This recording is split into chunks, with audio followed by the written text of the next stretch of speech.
At launch in 2023, the PS Portal was supposed to be great at one thing, which is basically streaming your PS5 games, and even that was a tall order without decent Wi-Fi. If your router so much as sneezed, you could kiss the game session goodbye. And trying to take you for a trip, which would be the ideal use case to prevent you taking your entire machine everywhere, was also a dead end because public Wi-Fi was an absolute no-go. Furthermore, you couldn't watch Netflix, stream music, or even access other cloud gaming services.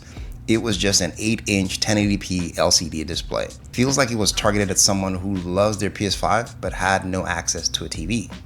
Ever.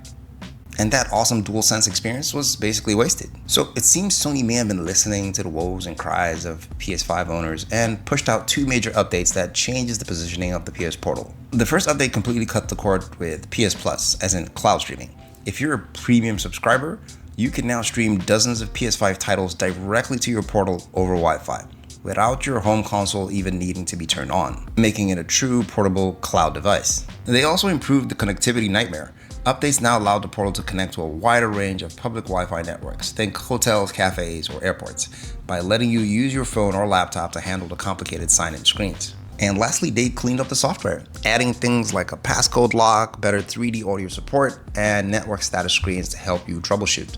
The core remote play experience is smoother and more stable than ever. Now comparing this to the original Portal, which was a $200 monitor for your PS5, the current Portal with the new updates is a legitimate cloud gaming handheld that happens to solve the shared TV dilemma. So if you're a PS Plus premium subscriber, these changes elevate your Portal from an optional luxury to a highly convenient and worthwhile gaming tool. You're not paying for a feature anymore. You're paying for the best handheld way to access your PS5 library.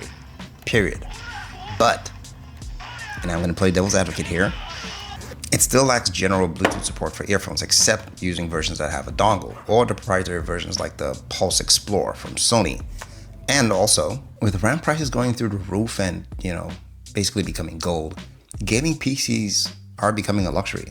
Cloud gaming might become more mainstream if they become more affordable with subscription prices. And if that seems reasonable, consoles like the Portal won't seem so out of place anymore because they may be the go-to way to game. So if you're a PS Premium subscriber, it might be time to pull it out from under the bed or pull it out from out of the box if you never unboxed it because you thought it was a brick, and get some use out of it. But with the Xbox Ally X out and about, I think it's about time the PS rumored handheld takes the stage. Let me know in the comments if these updates make the Portal worth the price for you, especially if you're always on the go type with less access to your console.